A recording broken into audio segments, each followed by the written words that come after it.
Hi hello అండి, నమస్తే అందరికీ. Welcome back to my channel.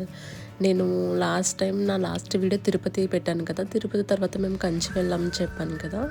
So Kanchi వెళ్ళిన తర్వాత వీడియో అన్నీ నాకు పెట్టడం అవ్వలేదు, కొంచెం హెల్త్ కండిషన్ అది సరిగ్గా లేక. సో ఇప్పుడు అవన్నీ పెడుతున్నాను. ఇక్కడైతే మేము కంచి ట్రైన్ దిగ్గానే ఇక్కడ ఆటో వాళ్ళు ఉంటారు, వాళ్ళు మనల్ని తీసుకువెళ్తాము అని చెప్పి అంటారు. మనం కొంచెం మాట్లాడుకోవాలి, వాళ్ళే రూమ్స్ అవి కూడా చూపిస్తారు దగ్గరలోనే, టెంపుల్కి దగ్గరలో. ఇక్కడ మనకైతే ఒక 5 టెంపుల్స్ తిప్పుతారు వీళ్ళు. ఒక డేలోనే మొత్తం 5 టెంపుల్స్ కూడా తిప్పేస్తారు. ఆ 5 టెంపుల్స్కి వాళ్ళు 1000 అలా అడుగుతారు. మీకు కొంచెం బార్గెన్ చేస్తే కొంచెం తగ్గడానికి కూడా ఛాన్స్ ఉంటుంది. అంటే మరీ అంత దగ్గర కొంచెం తగ్గుతుంది, తెలియదు అని అంటే మాత్రం కొంచెం చీట్ చేసే అవకాశం ఉంటుంది. చూసుకొని మీరు క్యాబ్స్ కానీ ఆటో కానీ మాట్లాడుకోవాలి.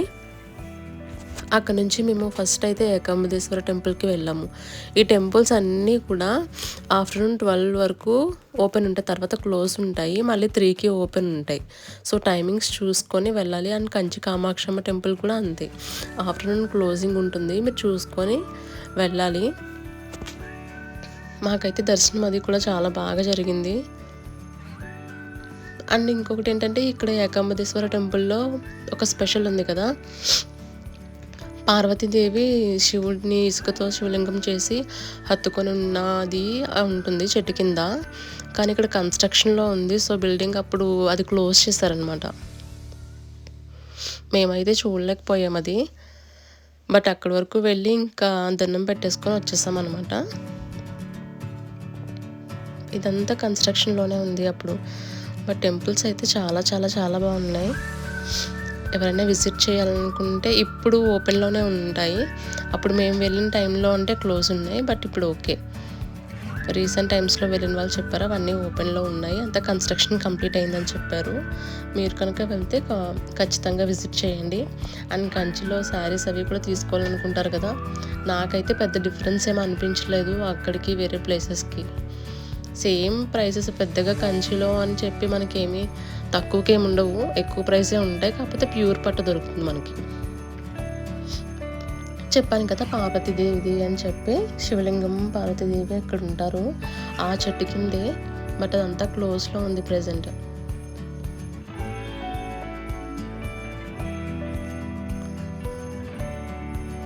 అండ్ కంచి కామాక్షమ్మ టెంపుల్లోంచి మనకు దర్శనం అయిపోయిన తర్వాత బయటకు వచ్చాక ఆఫ్టర్నూన్ భోజనాలు కూడా అక్కడే పెడతారు.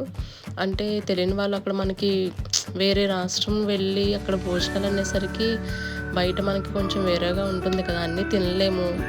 సో మీరు అక్కడ టెంపుల్లోనే చేసేయచ్చు, అక్కడ మంచిగానే ఉంటుంది అంతా. బయట హోటల్స్లోనే అది చేయలేము అనుకున్న వాళ్ళు టెంపుల్లో కూడా చేయొచ్చు. అక్కడైతే బాగానే ఉంది మొత్తం అంతా. ఇది కంచి కామాక్షమ్మ టెంపుల్. ఇందాక మీరు చూసింది ఏకాంబరేశ్వర టెంపుల్. కానీ చాలా చాలా బాగున్నది టెంపుల్స్ అయితే.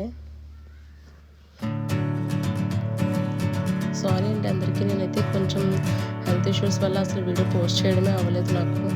ఇప్పటికి కొంచెం వీడియో పోస్ట్ చేద్దామని ఇప్పుడు ఇవన్నీ చేశాను.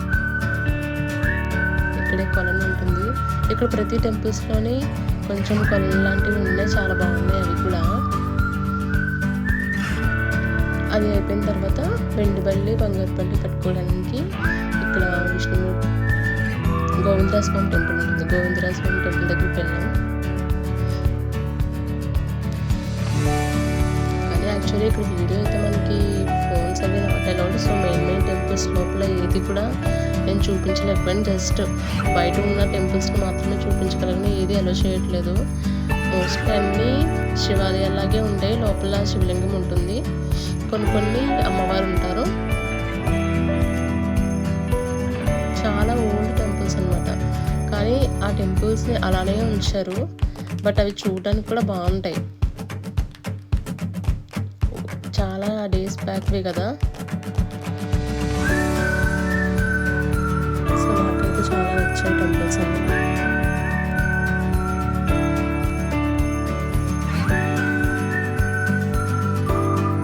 మీకు కనుక నా వీడియోస్ నచ్చినట్లయితే ప్లీజ్ సబ్స్క్రైబ్ చేయండి, లైక్ చేయండి, షేర్ చేయండి. ఇంకా నేను వేరే ప్లేసెస్కి వెళ్ళిన వీడియోస్ వాటి ఇన్ఫర్మేషన్ కూడా మీకు ఇస్తూ ఉంటాను.